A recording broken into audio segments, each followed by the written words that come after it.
D'abord, je voudrais, nous allons effectivement introduire un retour d'expérience sur le bras Jaco, un bras robotique de manipulation.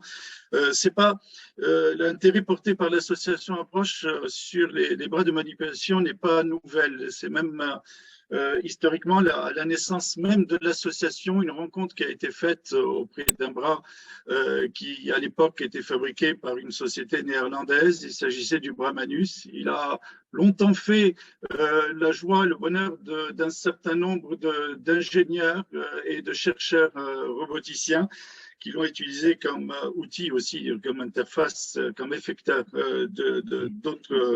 d'autres réflexions roboticiennes. Et puis, il a cherché son marché pendant longtemps, a eu des difficultés à le trouver auprès des patients parce qu'il était doté d'un certain nombre de désagréments, d'inconvénients qui aujourd'hui ont été prises en compte par la société canadienne Kinova qui a fabriqué le bras Jaco. Il s'agissait d'un bras qui était assez lourd, qui était encombrant, qui était doté d'une faible envergure, qui était sonore, visible, stigmatisant.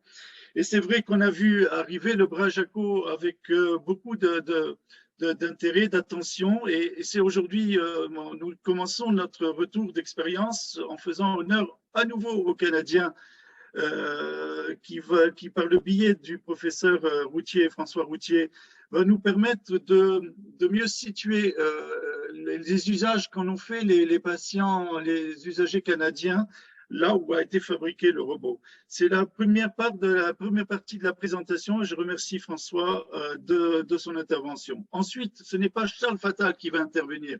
Ce sont principalement deux témoignages. Et là, un grand merci à deux personnes, Joanne Chollet et Marie-Gilles. Ce sont deux personnes qui ont fait la rencontre du robot Jaco de manière très différente. L'un, il y a près de 2 ans, avec bien sûr un accompagnement produit par Ergo Diffusion et plus précisément par Gwen Greveninger.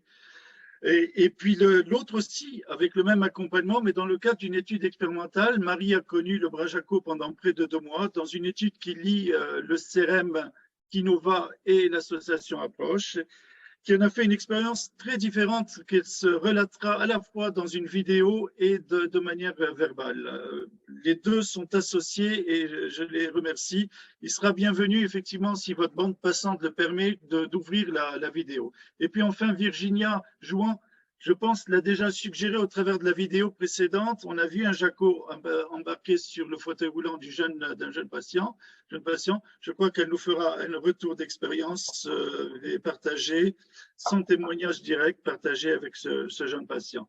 Alors, à vous, François, si vous voulez bien, on vous laisse la parole pour un quart d'heure de présentation. Merci beaucoup. Donc, on partage l'écran. Merveilleux. OK, je crois que vous voyez bien. Très bien. Parfait, merci beaucoup.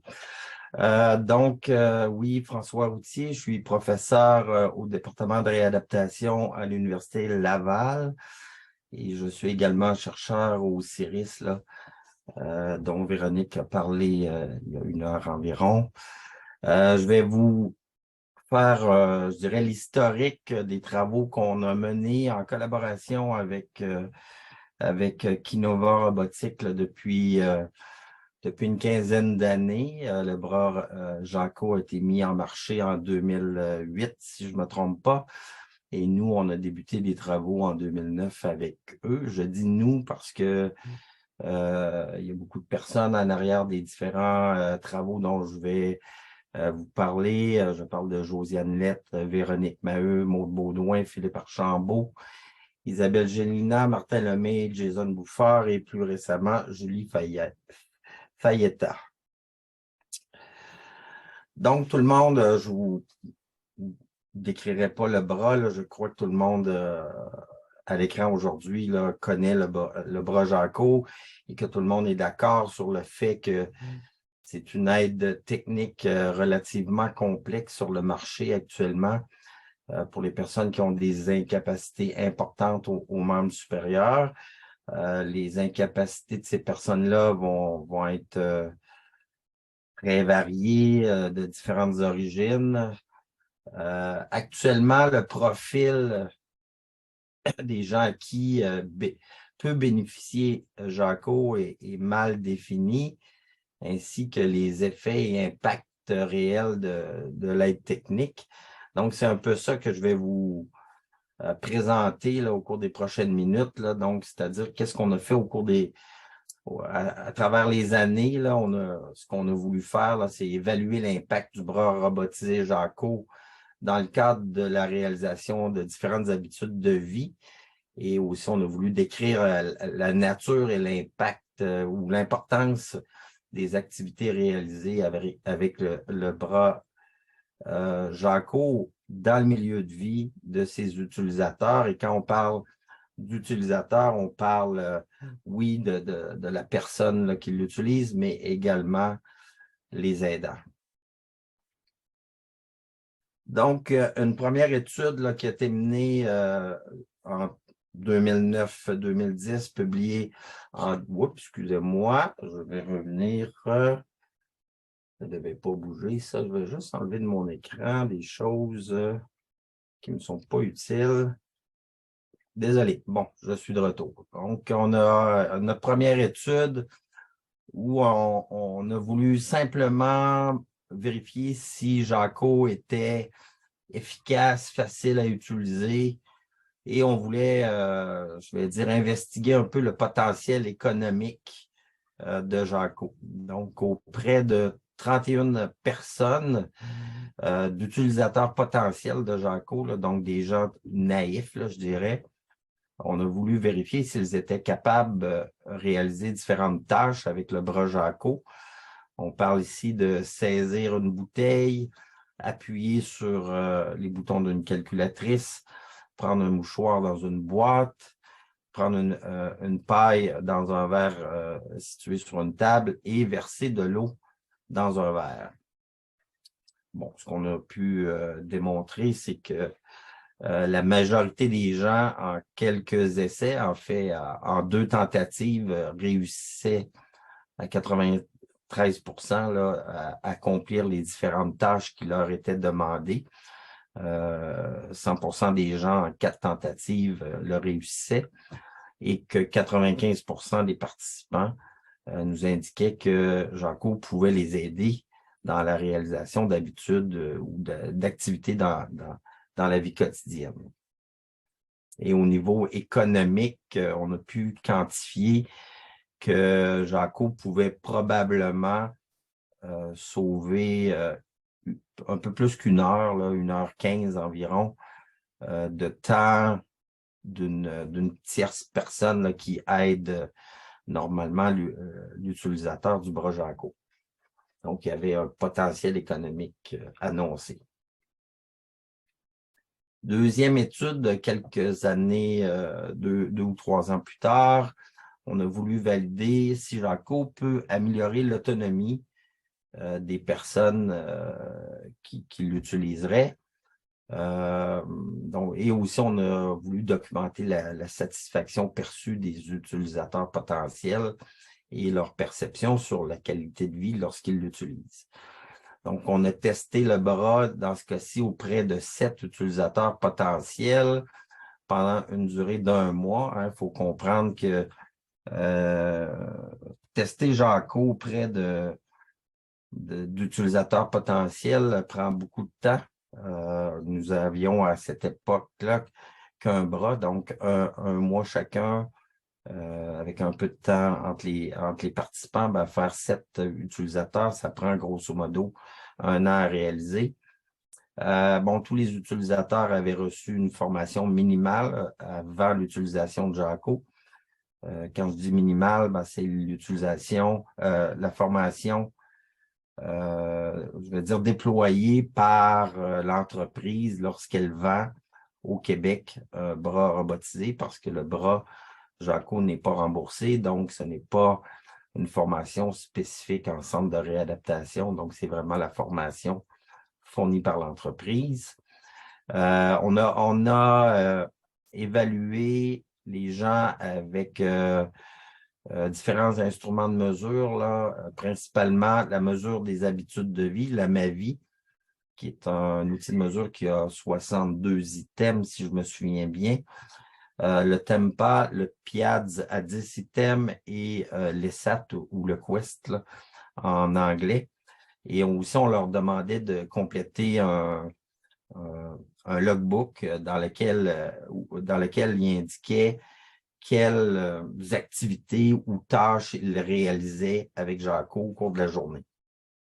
Donc ici, j'ai un petit tableau qui montre, si je prends les trois colonnes ici, là, le LifeH, la MAVI, le Tempa et le logbook, ce qu'on a indiqué ici, c'est les activités qu'ils ne réalisaient pas sans Jaco et les activités qu'ils réalisaient avec Jaco à la fin de l'expérimentation.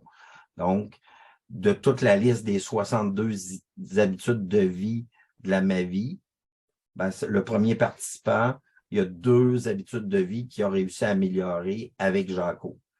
Donc, en moyenne, les gens amélioraient 3 habitudes de vie avec Jaco, réalisaient 2 activités et demie de plus dans la liste des activités du TEMPA et on répertoriait 4 activités, tâches réalisées, nouvelles à l'aide du logbook. Donc, ce qu'on peut voir, c'est que Jaco permet de faire un peu plus, mais que ça s'avère quand même limité.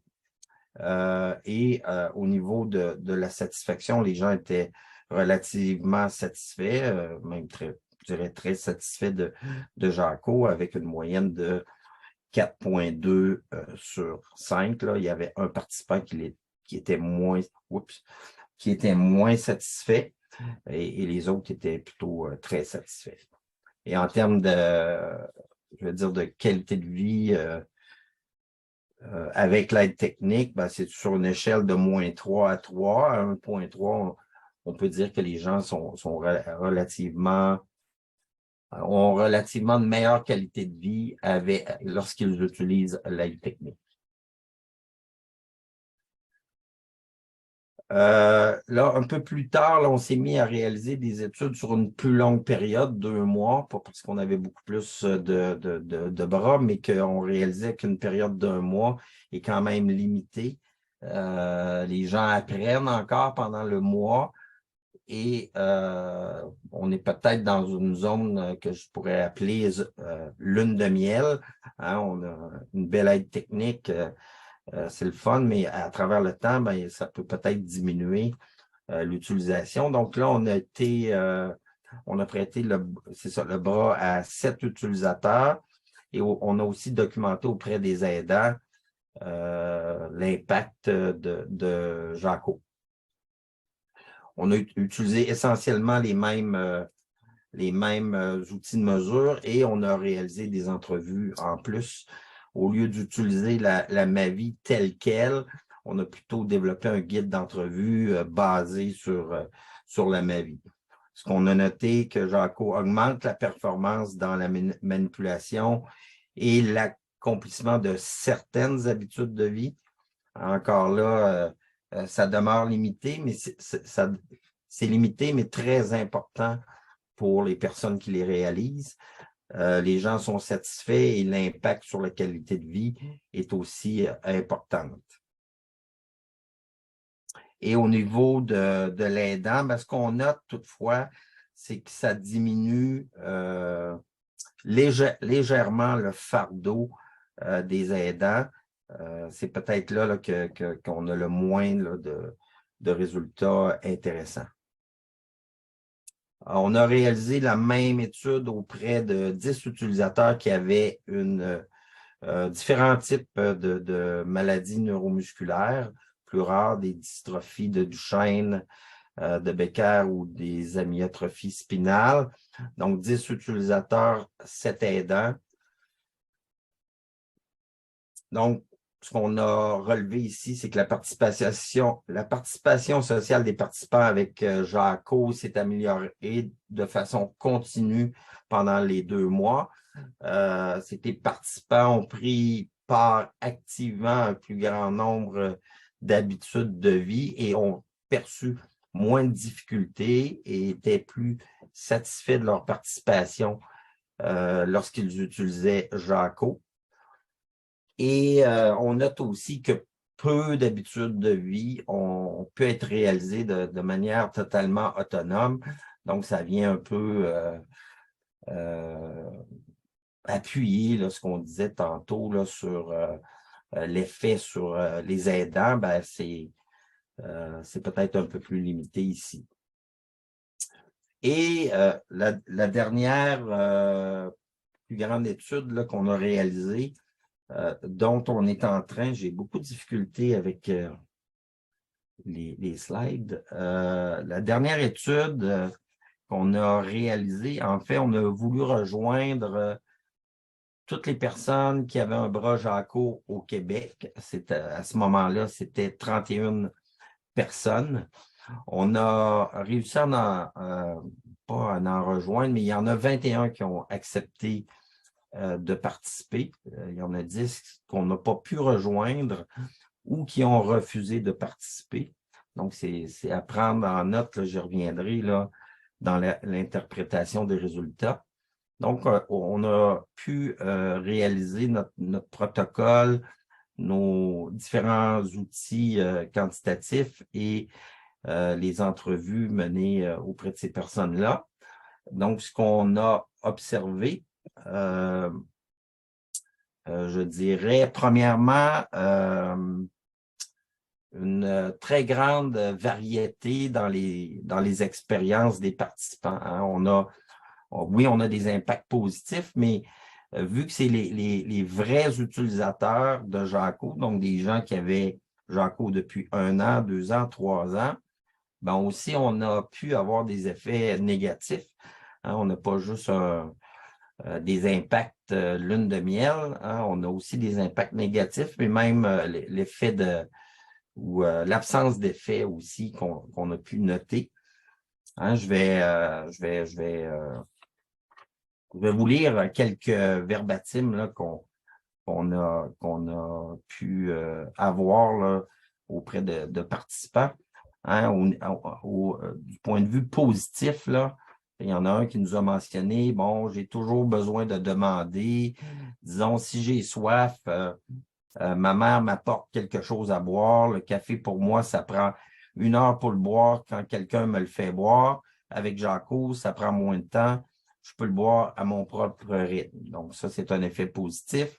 Au niveau d'une mère encore, elle nous indique que je n'ai plus qu'à ouvrir la porte et à le déposer au cinéma, à me rasseoir dans ma voiture et à partir comme une mère fait normalement.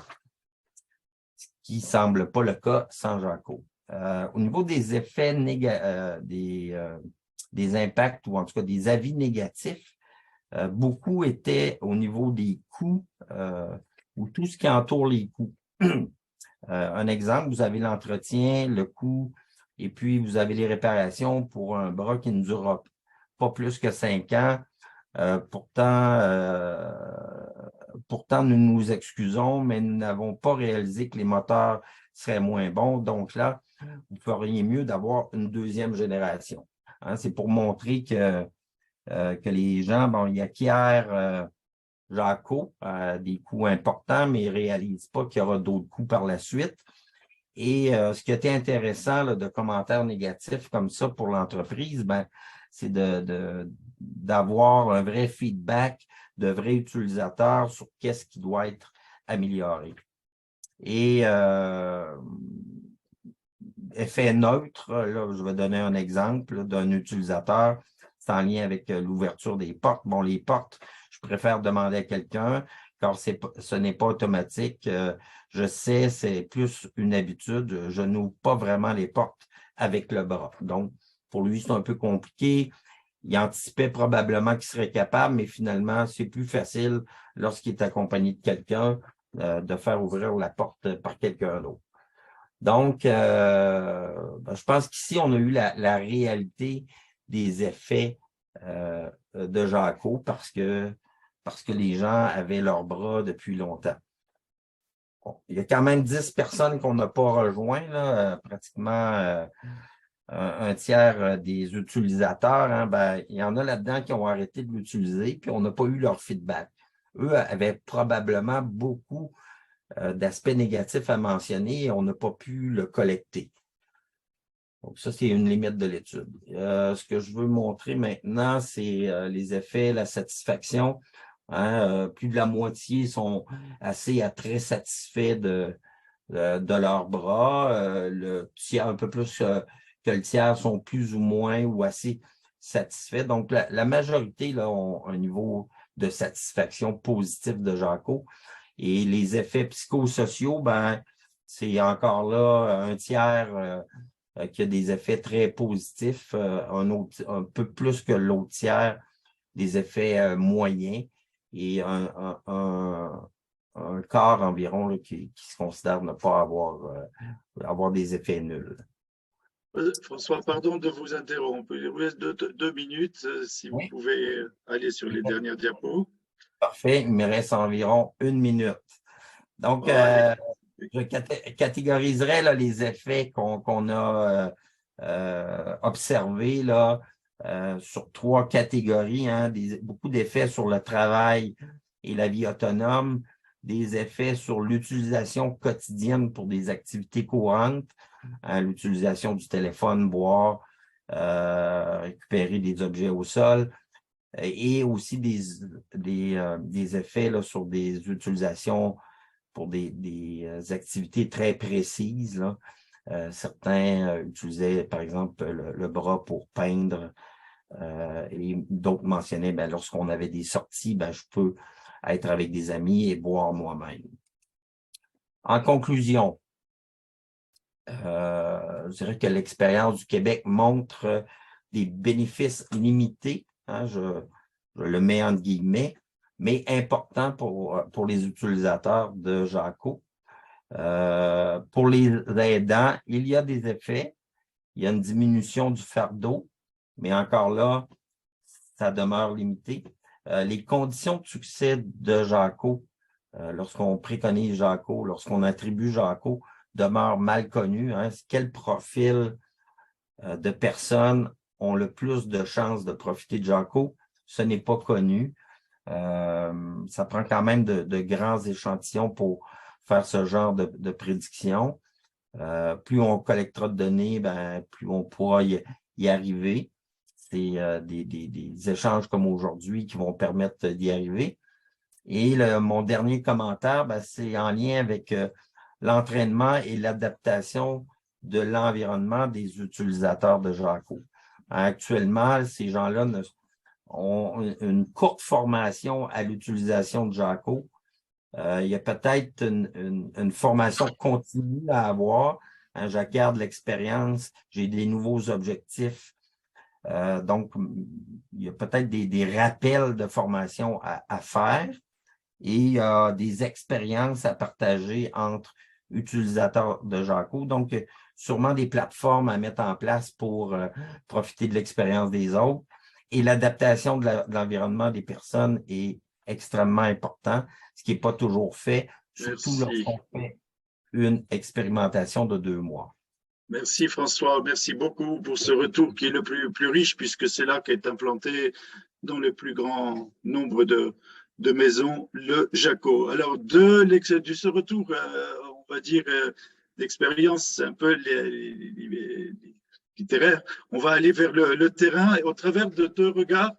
Un regard, on va dire les yeux de la découverte et puis les yeux de l'expérience. Alors on va commencer, Joanne, si vous êtes d'accord avec Marie. Marie, c'est bien, vous vous êtes mis en vidéo. Je vous présente Marie qui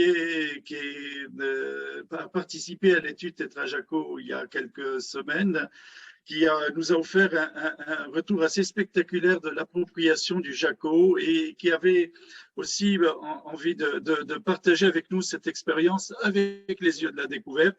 Ensuite, ce sera Joanne Chollet, qui est à la fois un usager, mais en même temps, on va dire un confrère dans l'approche du handicap, puisqu'il est chercheur aussi en sociologie. il nous dira un peu comment il a orienté ses nouveaux travaux de recherche, vers quelle thématique, mais surtout, il a les yeux, lui, de l'expérience, puisqu'il a 2 ans derrière lui. Alors, pour commencer, Marie, si vous êtes d'accord, je vous propose d'introduire la vidéo d'emblée. J'ai combiné vos vidéos qui viennent parler de vous d'une manière assez sympathique et en même temps, vous laissez par la suite un temps de partage. Est-ce qu'on fait comme ça? Merci. Et merci pour l'invitation. Avec plaisir et tout le monde s'en réjouit. Alors, je vais passer à la vidéo. Je prends la main là. Vous allez me dire, j'espère que la bande passante va être suffisante.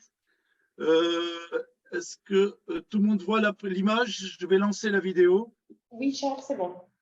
C'est bon? Alors, c'est parti.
Voilà, c'est court, c'est très sympa. Marie, vous ouvrez votre micro.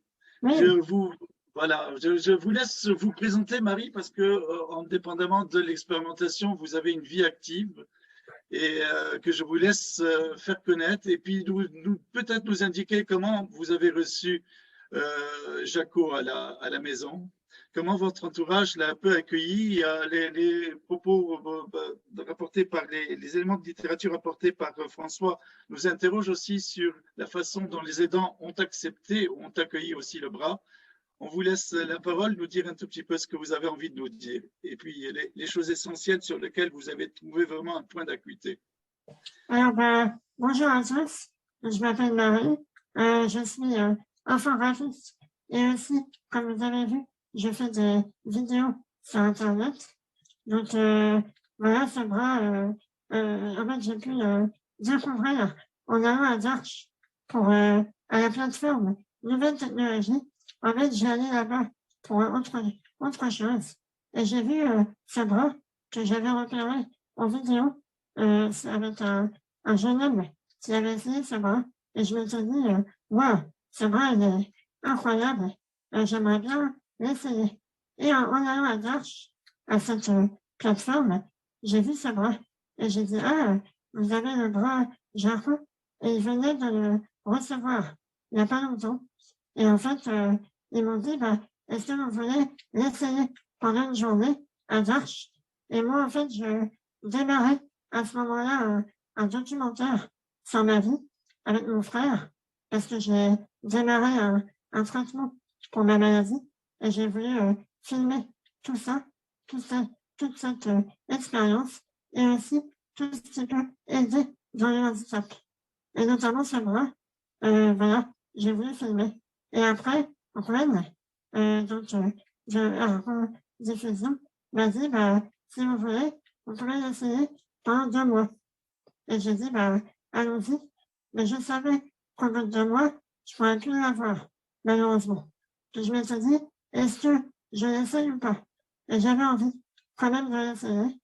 Et en fait, ma famille était super heureuse pour moi, mes amis, mes proches.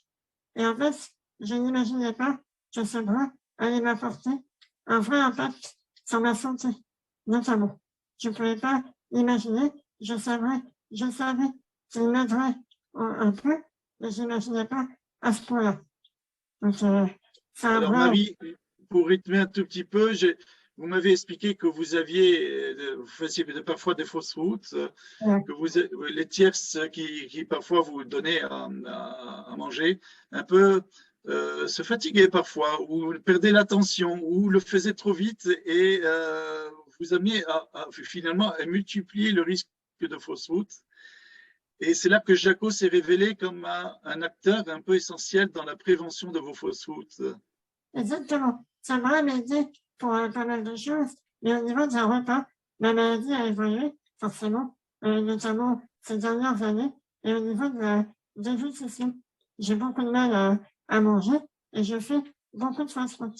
Et d'ailleurs, que j'ai eu ce bras, le fait de pouvoir boire à mon rythme quand je voulais, ça a évité à ma mère ou à mon auxiliaire de vie de devoir tout le temps se fatiguer, parce que mine de rien, c'est des gestes répétitifs qui peuvent fatiguer. Et là, je pouvais boire à mon rythme. Et quand j'ai eu ce bras, donc j'ai pu boire à mon rythme très souvent. Et là, j'ai vu que mes fausses routes avaient disparu. Mais vraiment. Et au début, je me disais, ah, c'est bizarre, je fais moins de fausses routes. Et effectivement, mes résultats respiratoires se sont améliorés considérablement. Mais vraiment, à Dorch, j'ai eu des tests respiratoires et vraiment, c'est incroyable. J'étais bien mieux, vraiment bien mieux. Et maintenant, depuis que je n'ai plus ce bras, mais enfin, je suis à nouveau moins bien. Je refais des fausses routes et voilà, le moral est moins bon et je suis moins bien. Je suis obligée de refaire des séances de kiné plus nombreuses au niveau respiratoire pour me désencombrer, alors qu'avec le bras, j'avais pas besoin. J'étais vraiment mieux à ce niveau-là.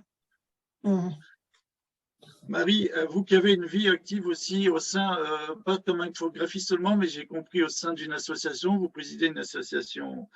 Et est-ce que vous avez eu un usage un peu semi-professionnel ou professionnel du Jaco? Est-ce qu'il a pu vous rendre service aussi dans des tâches à caractère soit bureautique, soit autre, tâches à caractère professionnel ou relationnel avec les autres? Ah oui, bien sûr, relationnel, bien sûr. Je me sens, en fait, le bras apporte aussi une interaction sociale. Parce que les gens voient ce bras et disent, ouais, t'as un bras, qu'est-ce que c'est? Ça amène à des discussions.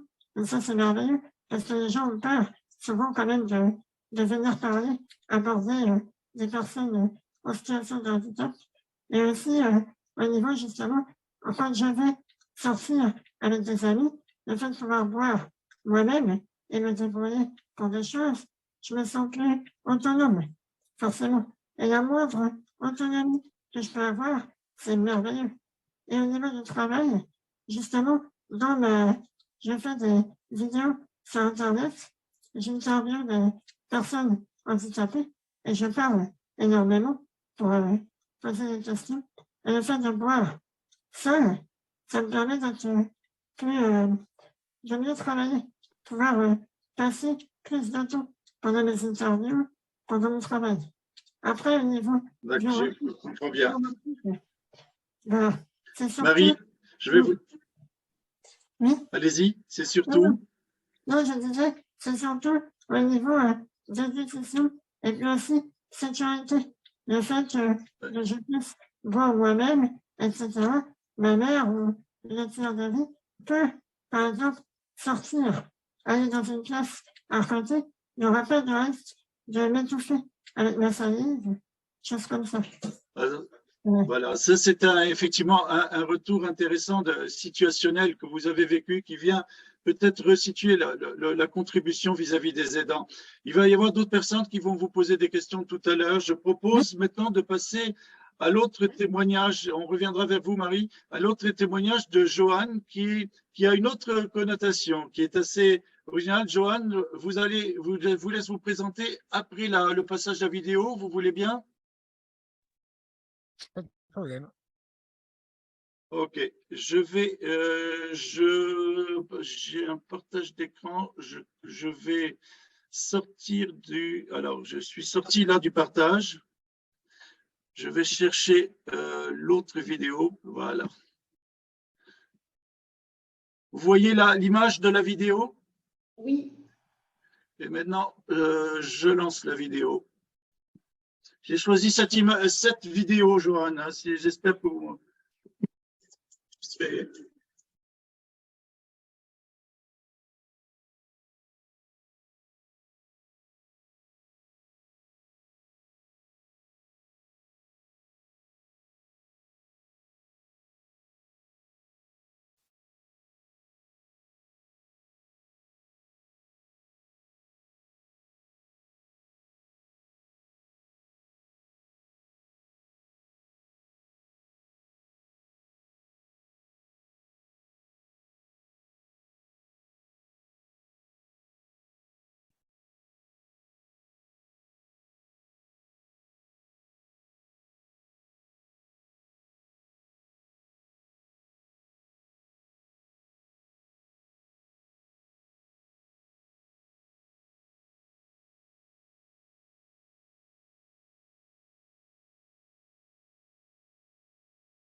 Voilà, super.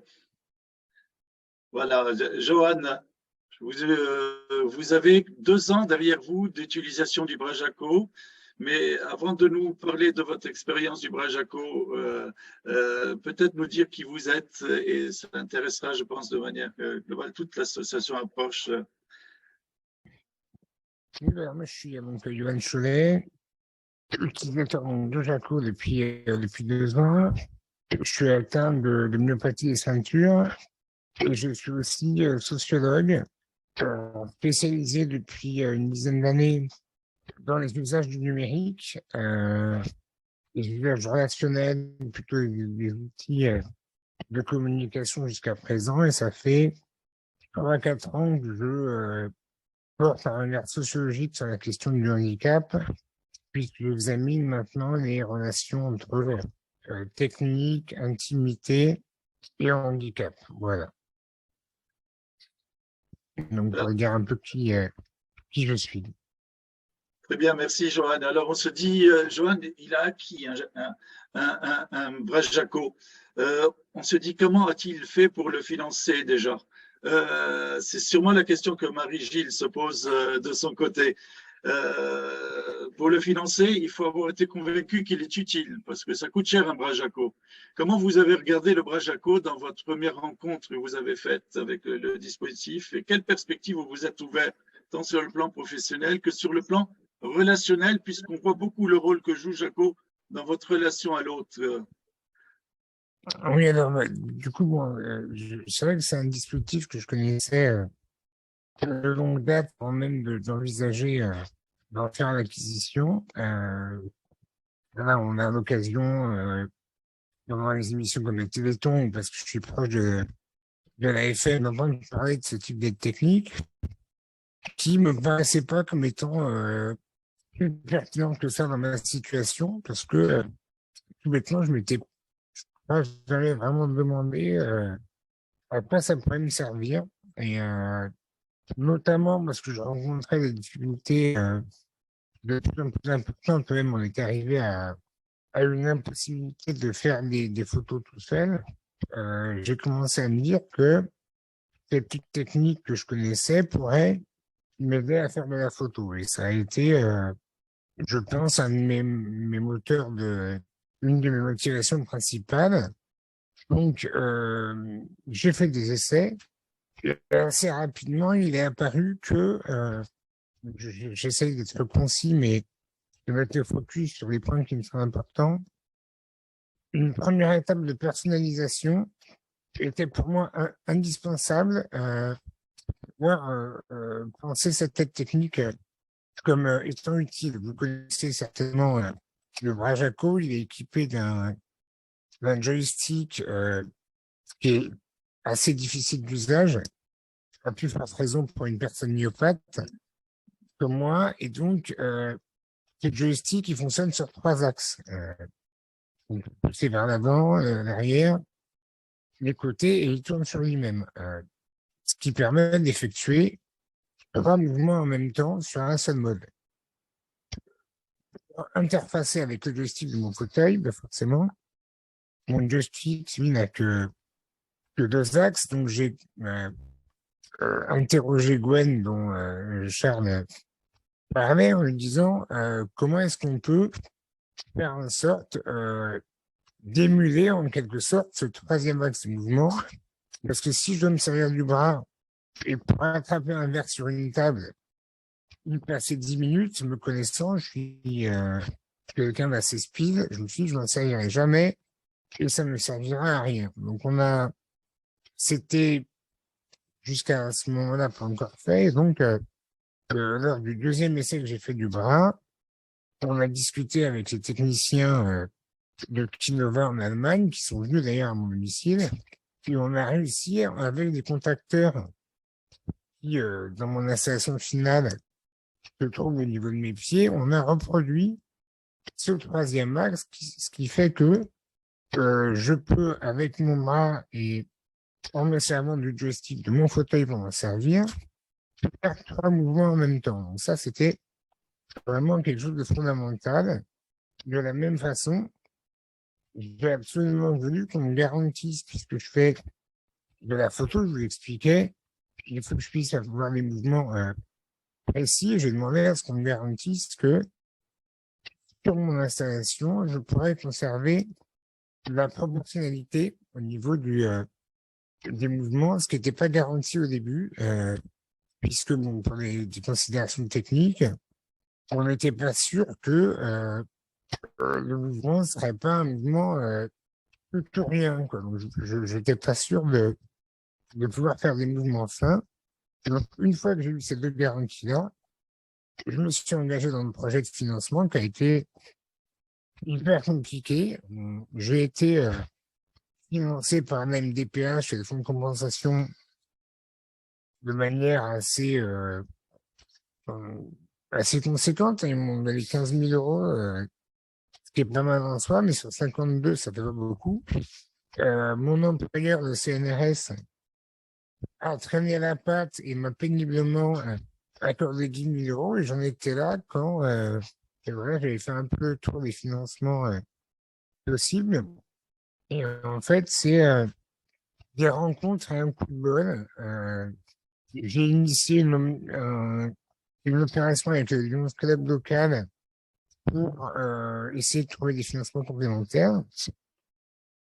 Et au hasard d'un déplacement à Marrakech, j'ai fait la connaissance dans l'avion d'un artiste cubain où j'habite, qui, au hasard des discussions, a dit, bah, écoute, c'est super ton truc, je lui ai parlé du bras au hasard de nos échanges, il m'a dit, je vais te filer un coup de main, on va monter une expo, et j'ai plein de copains artistes, j'en connaissais beaucoup d'ailleurs au demeurant, qui vont filer des œuvres, et avec l'argent qu'on va récolter avec la vente des œuvres, on pourra financer ton bras. Et donc, en 3 mois, ben voilà, on a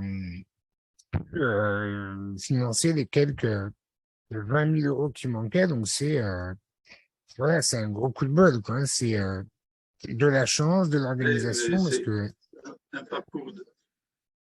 Merci. voilà, donc, bon, moi je sais Merci aussi. Johan pour ce premier.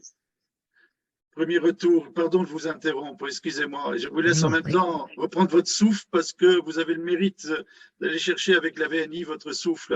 Et vous parlez relativement vite pour quelqu'un qui utilise la VNI en même temps. Bravo. Je voudrais inviter les uns et les autres peut-être à poser des questions. Hein. Marie, à découvre le Jaco. Elle n'attend que ça pour l'acquérir. Johan, là, sur son fauteuil en permanence. Peut-être auriez-vous quelques questions à leur poser?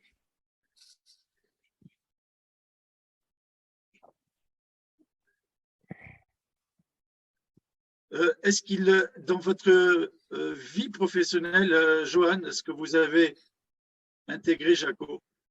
Oui, alors après, je voulais rebondir un petit peu sur ce qui s'est dit au préalable, c'est-à-dire qu'il y a effectivement, comme ça a été soulevé, plus d'usage sur la vidéo, on va faire plein de trucs avec les bras, plein de choses qu'en réalité, je fais pas du tout quotidiennement. Je me suis senti un peu obligé quand j'ai eu le bras de montrer tout ce que je pouvais faire avec et d'en faire la démonstration. Et pour être honnête, il y a des jours où le bras, je ne le déplie pas et il reste le long de mon fauteuil, mais je crois qu'il est très important de distinguer le fait de faire effectivement et le fait de savoir qu'on peut faire.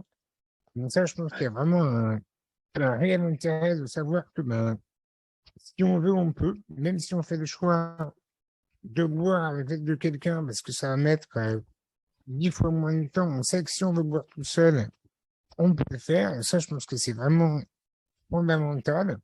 Et aussi, après, tout ce qui relève d'une adaptation aux différentes situations, c'est-à-dire que il n'y a pas d'usage standard. C'est tout un tas de situations qui vont entraîner une complémentarité, et j'insiste là-dessus, entre situation, aide humaine et aide technique. On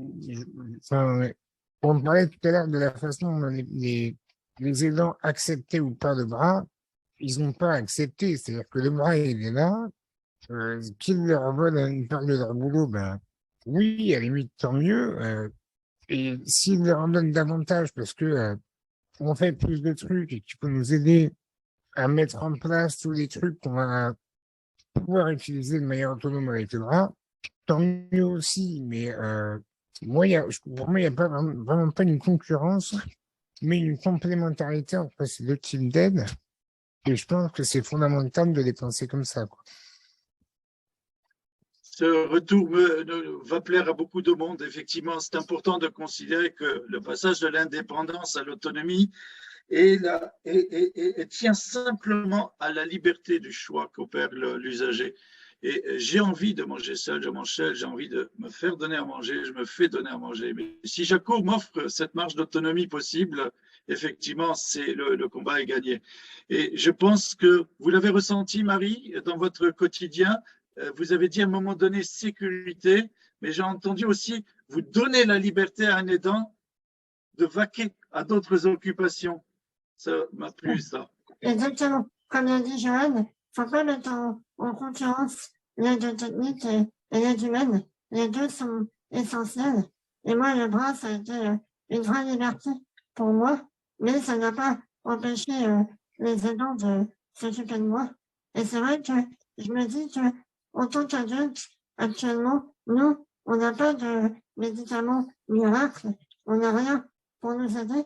Et ce bras-là, c'est une vraie aide concrète qui nous rend plus autonomes, qui nous aide concrètement. Et je me dis que la santé n'a pas de prix et on ne devrait pas avoir des financements aussi conséquents à avoir. C'est tellement une aide énorme. Ce bras me manque énormément et j'espère un jour pouvoir en bénéficier. Merci, je comprends bien. Mais merci Marie. Je voudrais qu'on revienne à la confrontation de votre témoignage au retour d'expérience qu'a opéré François Routier. François, la contribution au prix des aidants s'est avérée faible parce que le temps d'usage a été faible, la période d'usage a été faible, de trop courte durée, ou parce qu'il a existé d'autres éléments qui ont interféré avec une rencontre efficace et utile auprès des aidants. Je vais donner un exemple sur l'alimentation. Ben, peut-être que les gens aident moins les utilisateurs de Jaco à manger Oui, et les utilisateurs en sont très satisfaits de pouvoir manger eux-mêmes. Ça amène d'autres tâches connexes et peut-être il y a plus de nettoyage à faire ou des choses comme ça. Donc ils n'ont pas moins de fardeau associé à l'utilisation de Jaco, mais ça permet de faire autre chose, effectivement. je crois que Johan veut intervenir là-dessus. Johan? Non. Non, non, je suis d'accord, je partage ce point de vue.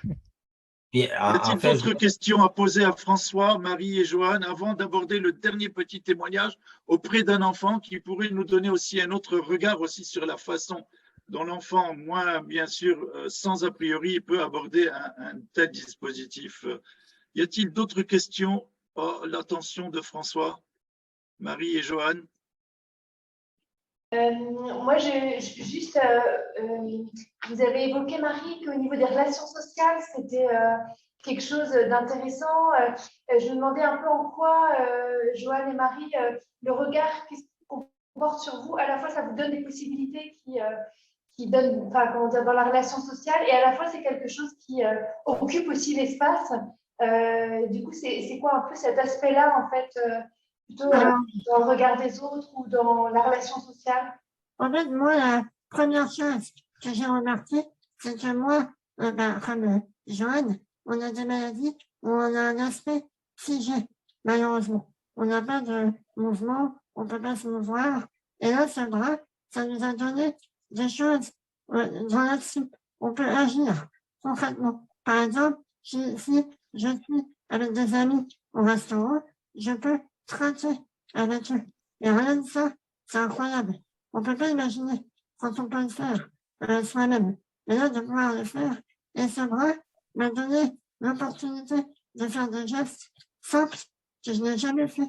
Ouvrir une porte, enfin voilà, plein de choses, attraper un objet dans un plein air. Et les gens ont trouvé que j'avais l'air moderne, futuriste.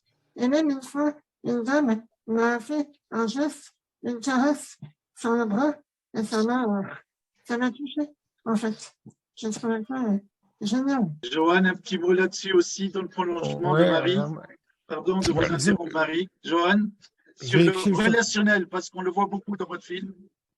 ouais, mais j'écrivais justement hier soir un petit texte là-dessus en me disant que c'était assez paradoxal parce que c'est vrai que euh, par rapport à tout un tas de situations, le bras robotisé, mais plus largement tous les artefacts techniques dont je m'entoure de plus en plus pour pouvoir agir avec les autres et sur le monde, forcément, ça me permet de plein de choses. Et si vous avez jeté un œil sur ma chaîne YouTube, vous verrez comment je fais des massages à ma copine avec mon bras robotisé. Pour autant, moi, je nuancerais un peu le propos de Marie, c'est-à-dire que moi, en soirée, quand les gens viennent me voir en disant waouh, t'es Robocop avec ton fauteuil, le bras robotisé, il est génial, etc. En fait, ça m'excite pas plus que ça et que j'ai pas forcément envie qu'on m'aborde en me disant t'as un fauteuil qui est génial, ton bras robotisé, il est super. Ben, oui, mais bon, quand les gens m'ont dit ça, souvent, ils ont pas grand-chose d'autre à me dire et aussi, je trouve que ça crée une distance supplémentaire. C'est-à-dire que un Permobil F5, c'est déjà un gros fauteuil. Quand on y rajoute un contrôle d'environnement, un chauffe-main, un iPad pour envoyer des textos, un bras robotisé et un appareil de ventilation, ça devient un très très Oui. gros fauteuil. Et le bonhomme qui est dessus, il est très très loin. Et du coup, il n'y a plus personne qui me fait la bise. Notamment parce que, comme disait Marie, la pathologie évoluant, je peux plus me pencher en avant pour signifier à l'autre que je tends ma joue et que je lui propose de me faire la bise.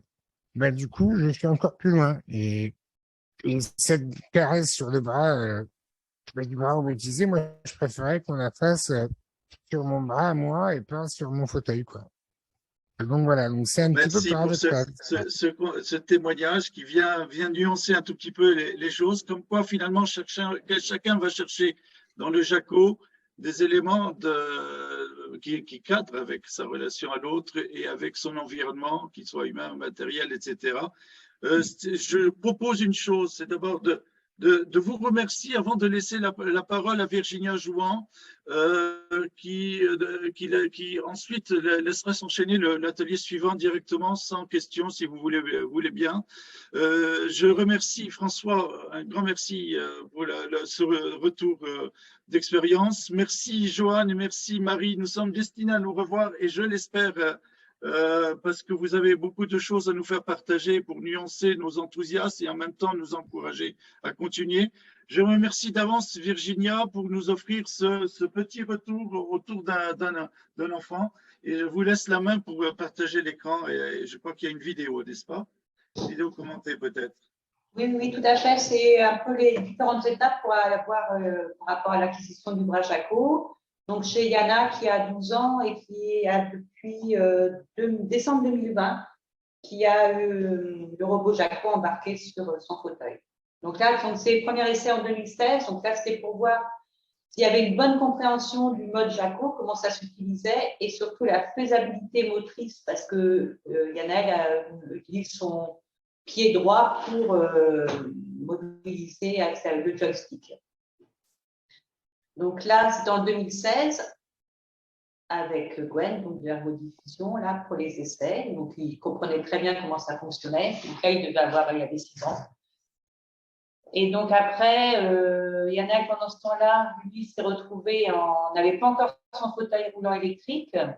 Donc, il était en essai de fauteuil. Et donc, quand il a eu son fauteuil électrique en 2019, donc là, il y a eu à nouveau un essai du robot Jaco embarqué sur le fauteuil. Donc, il fallait trouver la validation du mode via l'Omni avec un bouton poussoir à la tête. Et donc, c'est vraiment personnalisé tout ce qui est interface. Donc là, il était en essai, c'était encore les essais. Alors, il faut savoir qu'il y en a, il a des mouvements involontaires et je pense que ça joue sur l'utilisation du Jaco qui peut être un peu moins précis que quelqu'un qui n'a pas de mouvement involontaire. Et donc, en décembre 2020, il y a eu l'installation du robot sur son fauteuil et donc, il a même baptisé Yaka. Voilà, c'était le nom donné, c'est son nom, c'est Yaka. Et donc, je rejoins un petit peu le fait que ça a impressionné beaucoup de monde au niveau du centre par rapport à cette installation où nous, en plus, on est sur un enfant. Donc, le robot Jaco, il est quand même impressionnant. Voilà, il est sur un fauteuil électrique et les gens disaient, on ne voit plus Yanaël, quoi. Donc, voilà, je reprends un petit peu ça. Et puis, actuellement, voilà comment il l'utilise. Donc, soit en séance d'ergo où on fait des activités, voilà, donc là, c'est pour découper. Ou alors au quotidien, où Yanaël, il fait surtout se gratter le nez, remonter ses lunettes. Et chez lui, c'est ouvrir les portes et nettoyer la table, tout ce qui est vie quotidienne.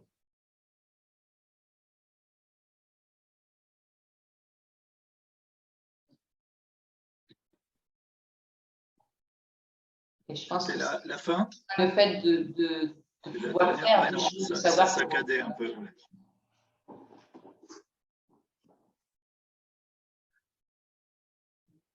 L'image est un peu saccadée et ne permet pas de voir. Je ne sais pas si chez ma bande passante à moi ou chez vous tous, toutes, vous avez une image saccadée.